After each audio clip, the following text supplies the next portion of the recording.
Já aconteceu com você de você rodar a sua aplicação, ela funcionar perfeitamente, você fala assim, quero aproveitar todos os núcleos do meu processador. Tenho 8, quero aproveitar todos.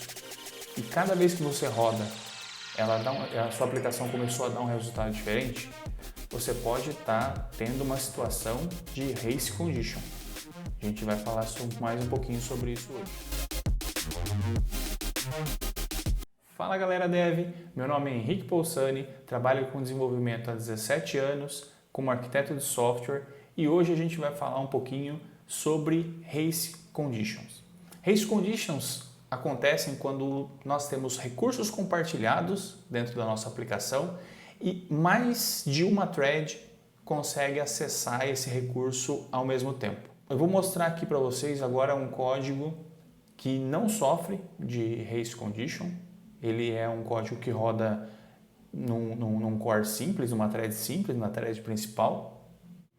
E aqui, como vocês podem ver, é um código bem tranquilo, é só um contador, inicia em 0, chamo um método aqui que vai fazer um loop que vai incrementar ele até 1 milhão. Aqui eu estou utilizando .NET com C#, mas você pode ter essa mesma situação em qualquer tipo de linguagem de programação. Algumas têm algum tipo de proteção sobre esse tipo de problema que a gente enfrenta quando tem concorrência. A gente vai falar um pouquinho sobre isso um pouquinho mais para frente. Então vou rodar aqui o meu programa. Ele vai estar rodando de forma normal, o final do contador é de 1 milhão. Mas o que acontece quando eu estou trabalhando? Aqui eu montei 2 exemplos, tá? Com 2 threads, onde eu tenho a thread 1 e a thread 2, elas startam e executam o mesmo incremento aqui em cima do nosso contador. Esse contador, ele inicia em 0. Se eu estou chamando 2 vezes esse contador, no final, o resultado esperado seria o quê? 2 milhões. Né? Afinal de contas, estou chamando a mesma função 2 vezes. Vou rodar aqui a primeira vez. 132 mil. Vou rodar a segunda. 74. 66. Mas o que está acontecendo? Por que cada hora eu tenho um resultado diferente? O que acontece é que aqui nesse segundo código, a gente tem 2 threads tentando acessar o mesmo recurso ao mesmo tempo. Não tentando, acessando de certa forma o recurso ao mesmo tempo. A gente não tem nenhum mecanismo que faça o controle de quem acessa, que hora pode ser acessado. Então, ambas acessam e tentam modificar esse recurso de forma simultânea. Isso está acontecendo porque uma thread ela não espera a outra liberar. Ela não espera a outra terminar de processar para aí sim conseguir fazer o seu incremento aqui do nosso método. Ela simplesmente pega o recurso compartilhado, que é o nosso contador, no momento atual do tempo e faz o que ela acha certo que ela tem que fazer. E quando o loop acontece, ele pega o valor que ainda está sendo processado pela outra thread e incrementa. E isso acaba fazendo com que vários loops aconteçam em falso, porque a outra thread ainda está modificando e quando ela vai sobrescrever o valor, o outro loop já passou e modificou e simplesmente ele sobrepõe o valor gerado pelo primeiro loop. E eu estou falando aqui sobre threads, tem também o conceito de processos. Se você nunca ouviu falar sobre threads, ou se já ouviu, mas não sabe direito como que elas funcionam, deixa aqui nos comentários para que a gente faça um conteúdo exclusivo sobre esse tema. E aqui a gente tem outro exemplo, também utilizando 2 threads. Aqui eu tenho uma lista e aguardo elas terminarem de executar, mas isso não significa que elas vão aguardar entre elas para poder fazer o acesso ao recurso. Vou colocar aqui. Aqui eu tenho um resultado. Se eu rodar de novo, eu tenho outro resultado. Se eu rodar de novo, eu tenho outro resultado. Isso também acontece porque eu estou rodando em um processador que ele tem 8 núcleos e 16 threads disponíveis para poder estar fazendo esse processamento. E a race condition, ela não acontece somente quando a gente tem threads, quando a gente tem mais de uma parte do processador tentando acessar um recurso compartilhado. Pode ser que a gente tenha essa situação com várias pessoas tentando acessar o nosso recurso de forma simultânea. A gente também acaba tendo esse problema de race condition, mas aí a gente parte para alguns outros tipos de solução que a gente vai ver numa série de vídeos que vão ser disponibilizados aqui no canal nas próximas semanas. E como que a gente pode evitar esse tipo de problema? Cada solução depende da ratio condition que a gente está enfrentando. Sabe quando você pergunta para o seu sênior da sua equipe e ele simplesmente fala, depende, porque realmente depende. Nesse primeiro vídeo eu vou mostrar como solucionar a race condition quando ela acontece acessando uma variável ou um objeto de memória. Mas não fica chateado, esse é só o primeiro vídeo de uma série de vídeos. Então já se inscreve no canal e deixa as notificações ativadas para você não perder os próximos conteúdos. Uma forma de solucionar esse tipo de situação é quando a gente utiliza um semáforo. É basicamente a mesma ideia de um semáforo de trânsito. Ele abre e fecha para controlar o fluxo de acesso a cada uma das threads que estão trabalhando ali. O semáforo está disponível na maioria das linguagens. Se não tiver disponível, existem outras formas de você trabalhar com computação concorrente na sua linguagem favorita. E ele basicamente mostra que aquele recurso está sendo utilizado. Então, quem quer fazer acesso a esse recurso, primeiro tem que aguardar, ter uma liberação a esse acesso, a esse recurso, e aí sim ele consegue fazer a alteração que é necessária. O exemplo aqui está em .NET, mas no nosso GitHub vai estar disponível em várias outras linguagens. A ideia aqui é simplesmente a mesma, só que eu estou adicionando 10.000 threads para fazer esse incremento. Então, só que antes de fazer o incremento, eu verifico se o semáforo está liberado ou não. Uma outra forma da gente resolver esse tipo de problema é com o uso de locks. O lock é um syntax sugar aqui do .NET, mas ele tem também em outras linguagens de programação. Aqui a gente tem várias threads também, só que eu tenho o lock intermediando quem pode e quem não pode fazer esse acesso. Esse lock pode ser ou em cima de um objeto de controle ou em cima do objeto que eu quero fazer a manipulação. Ele funciona de certa forma muito próximo ao lock dentro de um registro de banco de dados, que a gente vai ver mais para frente. Rodando aqui, eu tenho sempre o mesmo resultado.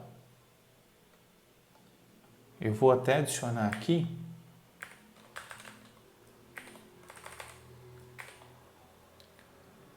mais threads, fazer esse incremento ser ainda maior, você vai ver que ele vai sempre trazer o mesmo resultado. E por fim, eu queria falar um pouquinho ainda sobre as mutex. A mutex, ele é também um semáforo compartilhado dentro do sistema operacional. Ele pode ser utilizado para sincronizar threads até mesmo entre processos diferentes. Então, é uma solução se você quer, por exemplo, acessar um arquivo entre mais de um processo dentro da mesma máquina, por exemplo. Ainda sobre a instrução de lock, existem formas mais performáticas da gente poder estar trabalhando com programação concorrente. Tanto o semáforo, que a gente já viu, como a mutex, que a gente vai ver na sequência. Um outro cuidado que a gente tem que ter quando a gente trabalha com locks é deixar o bloco do lock o menor possível, porque isso diminui o tempo das outras threads que vão estar aguardando para manipular aquele recurso compartilhado. E quando a gente usa instruções locks de forma aninhada, a gente pode ocorrer em um problema chamado deadlock, que a gente vai ver também mais para frente ainda nesse vídeo. Uma particularidade que a gente tem do lock é que ele não pode ser utilizado com tipos primitivos. Ele precisa ser utilizado com objetos que a gente chama de referência. Se você nunca ouviu falar sobre objetos de referência, objetos de valor, heap, stack, large object heap, já deixa nos comentários que quem sabe não vira um próximo vídeo aqui para o canal. E aí, por fim, a gente tem as mutex. A mutex, ela trabalha em um nível acima, ela trabalha num nível de sistema operacional. De uma certa forma, ela trabalha da mesma forma que o semáforo, só que ela consegue organizar as chamadas do sistema operacional. Então, até mesmo se você tivesse dois processos acessando o mesmo recurso compartilhado, você conseguiria fazer a sincronização utilizando a mutex. Então, eu vou colocar aqui, vou rodar ela.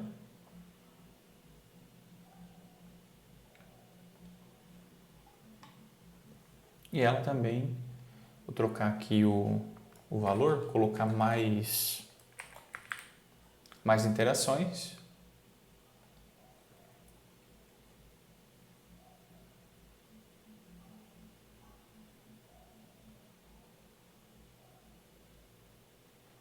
E ela finaliza bonitinho. Maravilha! Então a gente tem a solução basicamente de todos os nossos problemas com concorrência, certo? Não. Ainda tem alguns casos que a gente precisa ficar de olho. Quando a gente trabalha com computação concorrente, a gente pode acabar inferindo em dois outros tipos de problemas. O primeiro problema a gente chama de thread starvation. A thread starvation, ela também é conhecida como estrangulamento de thread, e ela acontece quando um recurso ele passa mais tempo bloqueado do que sendo utilizado. Supondo que a gente tem um recurso que ele passa 2 minutos travado e a gente tem milhares de threads que acabam utilizando esse mesmo recurso. Todas essas threads podem acabar ficando bloqueadas até que essa liberação de recursos seja feita. E aí a cada 2 minutos outra thread pega e a gente tem uma saturação da quantidade de threads, porque podem ir subindo novas threads que precisam desse recurso e ele acaba passando mais tempo bloqueado do que sendo utilizado pelas outras threads. Esse problema ele também pode acontecer se a gente tem um mais escalonamento da CPU junto ao sistema operacional. E aí o que acontece é que ele não distribui de forma igualitária, né, ou pelo menos proporcional, os recursos computacionais para cada uma das threads, o tempo de CPU para cada uma das threads. E isso faz com que apenas algumas threads sejam executadas, enquanto outras ficam sempre de forma aguardando, né? E por fim, o último problema que a gente pode ter quando tentando solucionar uma programação concorrente é com os temidos deadlocks. Os deadlocks, eles funcionam de uma forma que fica muito mais fácil de explicar com macarrão. Segundo a boa educação, a gente come um espaguete utilizando um garfo e uma colher. A gente usa a colher como apoio, enrola o macarrão com o garfo e aí sim, com o garfo a gente leva até a boca. Eu e você temos um prato de macarrão para comer, mas a gente só tem um garfo e uma colher. Eu pego a colher e você acaba pegando o garfo. Os dois não conseguem fazer a execução da sua tarefa porque cada um travou um recurso para si que é necessário para que a gente possa comer esse macarrão. E levando em conta que a gente está num restaurante extremamente chique e a gente precisa seguir as regras da boa educação. Aqui eu tenho um exemplo também montado em C#. Logicamente esse exemplo ele foi feito para que aconteça essa situação de deadlock, mas é uma situação que pode acontecer dentro de um desenvolvimento nosso corriqueiro. Aqui eu tenho uma conta bancária, onde eu tenho lá número, nome do cliente e o saldo dessa conta. O banco de dados, que ele é representado somente numa classe, onde eu tenho a inicialização desse banco com alguns dados, um método para encontrar a conta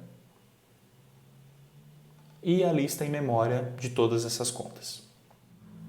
O banco ele tem nos seus caixas eletrônicos um processamento trabalhando de forma offline. E o que acontece é que todos os dias, no final do dia, é gerado um arquivo de lote que é enviado para a matriz para ser processado. Sim, eu sei que esse exemplo é extremamente simples e foi montado para que possa acontecer esse tipo de problema, mas nada impede de algo similar acontecer com você aí no dia a dia. E aqui a gente tem os dois arquivos que foram gerados. Aqui eu tenho esse primeiro arquivo e um segundo arquivo. Notem que só tenho essa diferença entre um e outro. Entre esses dois arquivos, a única diferença que eu tenho é a transferência de uma conta para outra, apenas uma transferência de diferença, um destino. Aqui é a conta inicial, a conta fonte, e aqui é a conta destino, a conta final que a gente vai transferir esse dinheiro. E aqui no programa principal, o que a gente faz? A gente lê esse arquivo do disco, pega todas essas transações e joga para uma lista de threads para poder processar. Afinal, são muitas transações e a gente não vai fazer esse código sequencial transação por transação. Então, a gente sobe, a gente lê o arquivo, sobe as threads para poder processar e dispara todas elas. E aí, quando todas elas finalizarem, a gente imprime a mensagem de que o lote foi processado com sucesso. Aqui é o método que vai ser executado dentro de cada uma dessas threads. Então, eu tenho a conta fonte e a conta destino, né, a conta alvo, e o valor que vai ser creditado. Eu tenho um lock em cada uma delas, porque eu vou estar trabalhando com uma programação concorrente aqui. E aí eu verifico se tem saldo ou não. Se tiver saldo, eu faço essa troca de saldo. De novo, sim, é um exemplo extremamente simples. A gente deveria salvar todas as movimentações dentro do nosso banco, tudo certinho. Aqui é só um exemplo manipulando o saldo. E eu vou rodar a minha aplicação.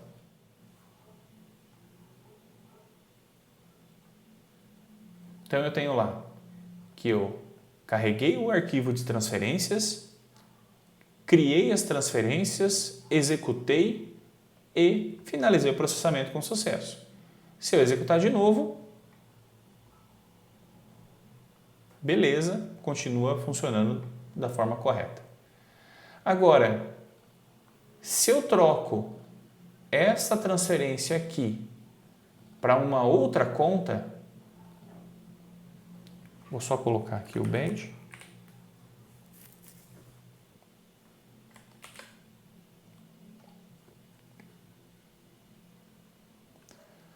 Eu fiz a carga de todas as transferências, eu criei essas transferências, mas na execução eu fiquei parado, eu fiquei travado. Por quê? Aqui, nesse momento onde eu tenho o lock da conta fonte para a conta destino, eu tenho um descasamento, da mesma forma que se eu pego o garfo e você pega a colher e a gente não consegue cada um finalizar a sua função, a sua tarefa, aqui é a mesma coisa. Eu tenho eu travo a conta fonte e eu travo a conta destino para poder manipular.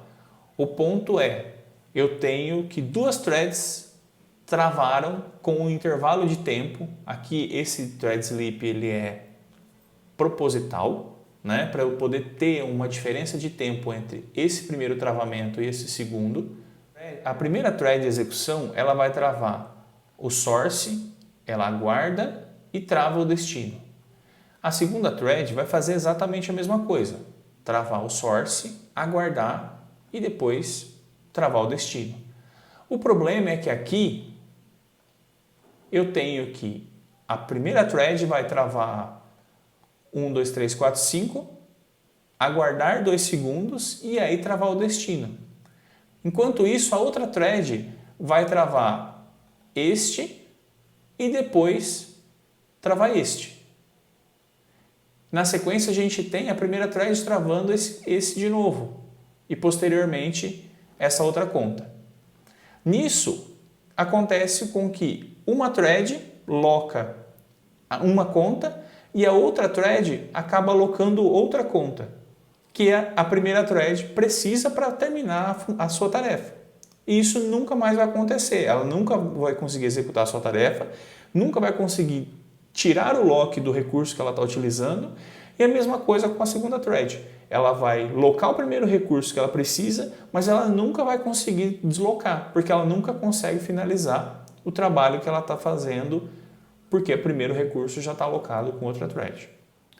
E por fim, também existe a possibilidade da gente utilizar outro paradigma de programação. A gente tem também linguagens funcionais, que elas trabalham com o conceito de imutabilidade exatamente para cenários de alta concorrência. A imutabilidade, ela faz com que a gente não tenha alterações simultâneas no mesmo recurso, porque esse recurso ele é sempre retornado um novo valor ao invés de ser manipulado um valor já existente. Aqui a gente vai trazer um exemplo feito em Clojure. O Clojure ele é uma implementação do Lisp, só que feito em cima da JVM. E para trabalhar com essa questão de concorrência dentro do Clojure, a gente faz uso do Software Transactional Memory. É um conceito que vem desde lá do Haskell, muito presente na programação funcional e também presente aqui no Clojure. Quando a gente fala de Clojure especificamente, a gente está falando do uso do Software Transactional Memory para fazer o controle de como essas threads vão funcionar de forma concorrente. Diferente de como funciona um lock que trava um objeto, por exemplo, o STM ele faz uso de uma abordagem otimista. Então, ele funciona da mesma forma que um lock otimista para banco de dados, mas completamente controlado pela linguagem de programação, aqui no caso Clojure. Aqui a gente tem um exemplo de como fazer uma implementação de threads, né, dentro do Clojure. Aqui nesse código em Clojure, a gente pode estar observando que eu tenho um recurso compartilhado com o nome de Atom. O Atom ele permite que esse valor possa ser alterado e não somente ele é imutável, né, que eu consigo fazer essa troca de valor desse símbolo. Eu tenho uma função que recebe um valor, faz um incremento desse valor e retorna esse incremento. Uma outra função que faz o swap. O swap é como eu faço a nova atribuição àquele símbolo. Então, no caso aqui, basicamente o que esse código está fazendo é gerando um vetor de 1 milhão de features, onde cada uma dessas features vai implementar a soma, né, o incremento do nosso valor do Atom. O Atom está iniciando com 0, e aí se a gente fizer a execução, né, aqui a gente usa o Linear para fazer a execução do código Clojure.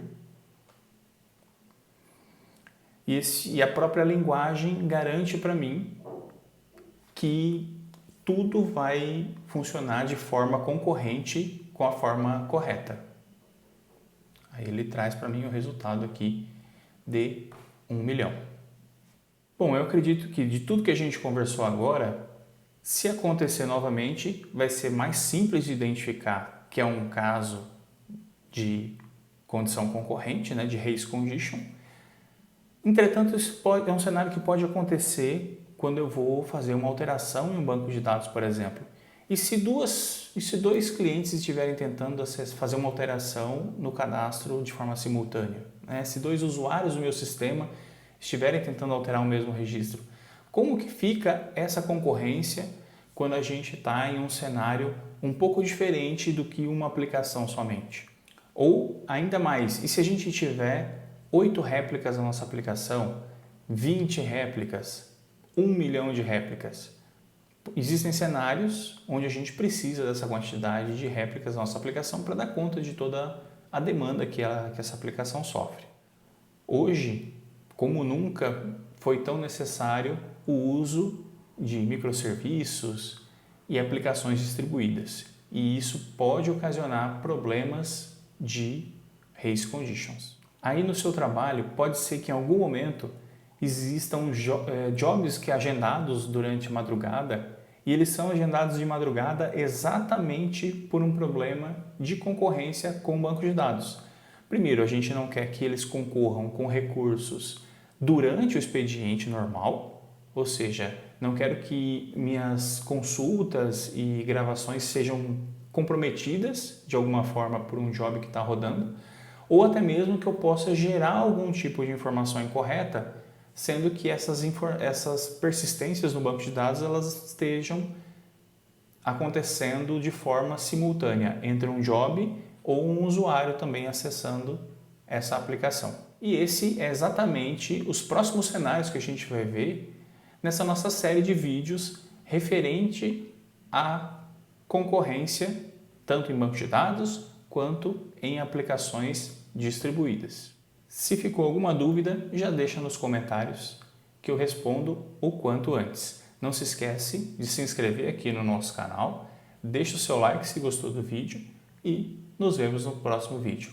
Até mais!